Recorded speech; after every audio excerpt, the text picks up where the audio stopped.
Hello everybody, today we're going to show you how we make apple juice.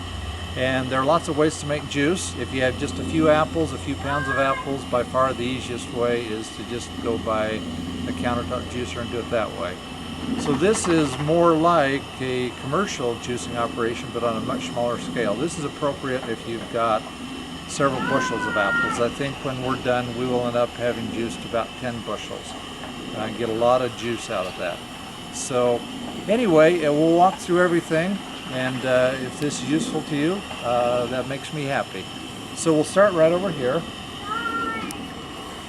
And we're juicing a combination of Red Delicious and Yellow Delicious. And these are kind of the last of the apples, so they're not the real good ones. We had some really beautiful apples that we started off with like this, okay? But it's just way more apples you can eat fresh. So this is a great way to preserve your apples. And what we do after we get the apples, we go through 2 washing operations. So the first washing, we just kind of scrub them off, make sure that the dirt gets off, the obvious stuff. Then we go through a rinsing, just for an extra precaution of getting them clean. Here's a bunch that have already been through the washing. And you can see there a nice big apple that's going to get turned into some really delicious juice. And we've set this up outside just because it's kind of messy and it takes space. And so it's much easier to do it outside. We've run a cord out to get power. Once the apples have been washed, we just bring them over here to a cutting board. Don't move the camera quite so fast. Where we will cut them, and if they need it, we will trim them. We also remove the stems because that doesn't go through the shredder very easily. The apples get either halved or quartered depending on their size. So a big apple like that would be cut in quarters, a smaller one would be cut into half. And once they've been cut and trimmed if need be, there's the bucket of all the trimmings. We take the cut apples, we run them through a shredder. And there are lots of ways to shred apples, but this is really by far the most important step in making juice. If you don't shred them well, you will not get a good amount of juice. And you can buy shredders that are specifically for that purpose. A good one will usually cost you $200 to $300. I opted to spend $50 and get an attachment for my KitchenAid stand mixer, a shredding attachment. And it actually works pretty good. It shreds them up very fine. For shredding into this bucket, that 5-gallon bucket, when it's full, is just the right amount to go into one batch in the juice press. So let's walk over there now. Okay, here's the press, and I've filled it up with shredded apples, and at this point they're very, very juicy.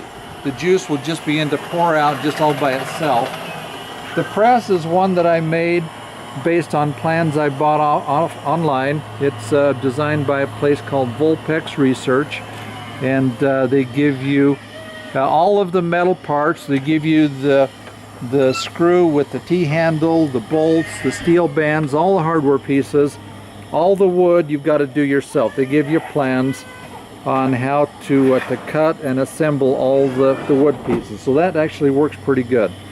Now at this point, all I've done is put the apple pulp into the press, and it will begin to have a lot of juice come out just by the fact that it's so juicy at this point. So come around here to the front, and the juice is draining all by itself, and I've already got one bowl full already, just the juice running out by itself. I'm going to go ahead and put the press plate in. So that will go into the top of the press.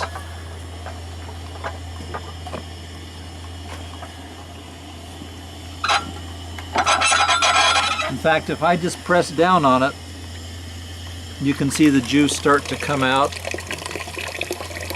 And as I actually activate the screw on the press, the juice will really come pouring out.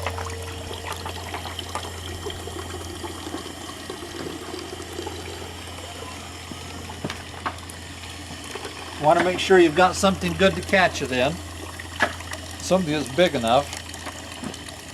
And I actually use some boards to either tilt the press forward or backward. So when I take the bowl out from underneath it, I will actually tilt it backward. But while I'm here, I'm going to actually sample this stuff.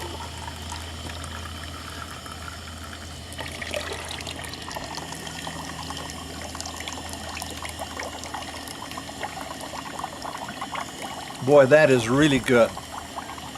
No apple juice better than stuff you just made yourself. Okay, now I'm going to tilt the press backwards so it stops draining. I'm going to take this juice that I've just pressed out, and I'm actually going to pour it through a strainer to get out any little bits of pulp that might have come through the press. Put that right into the heating kettle.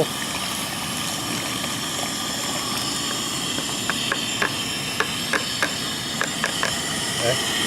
So there's a little bit of pulp that came out of that bowl full of juice. And now I'm going to put the bowl back under here.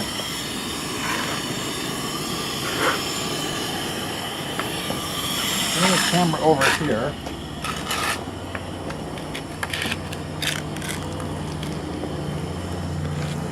I will tilt the press forward again and start cranking. And I like to leave each batch in the press for at least a half an hour, and if you have time, for up to an hour.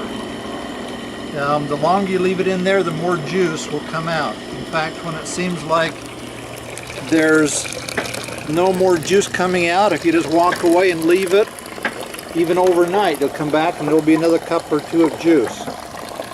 So for the next 30 minutes to an hour, I'll just keep cranking this down tighter and tighter.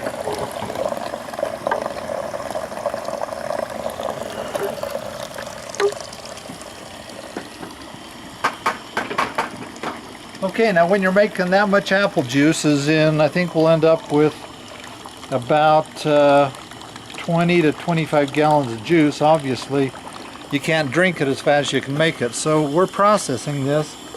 If you've never done home canning, I'm not going to go through all the details of that. If you want to do that, you should just go do some research. There's plenty of information printed and online on how to do home canning. But that's what we're doing. We're canning in half-gallon jars.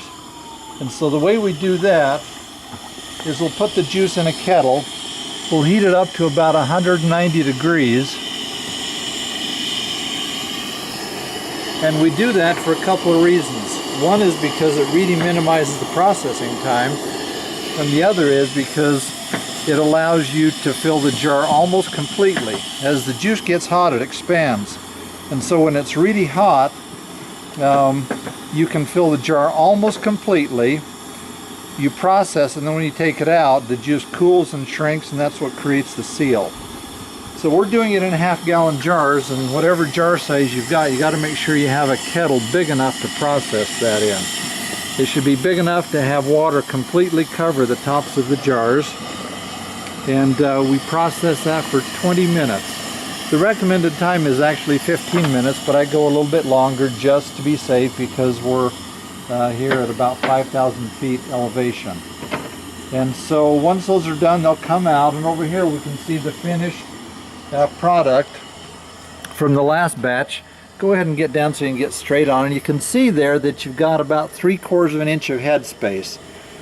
And when it was hot, that juice was almost completely up to the bottom of the lid, and as it cooled, it shrunk and it created that airspace and created a partial vacuum, which is what creates the seal on the jar.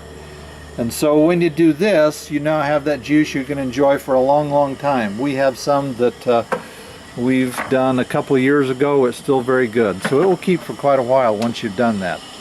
And let's see, let's walk over one other place.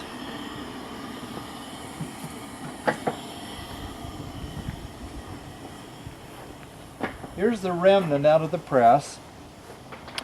That's the pulp from 5 gallons of shredded apples, and we extracted about 2.5 to 3 gallons of juice out of that, and that's what's left. And there is still a little bit of juice left in that, and if you left it sit overnight, you'd get maybe another cup or two of juice out. But really it's a matter of diminishing returns. You know, you go a lot more time, you only get a little bit more juice. So anyway, that's how we make apple juice. If you find this helpful, I'm glad. Thanks. Have a great day.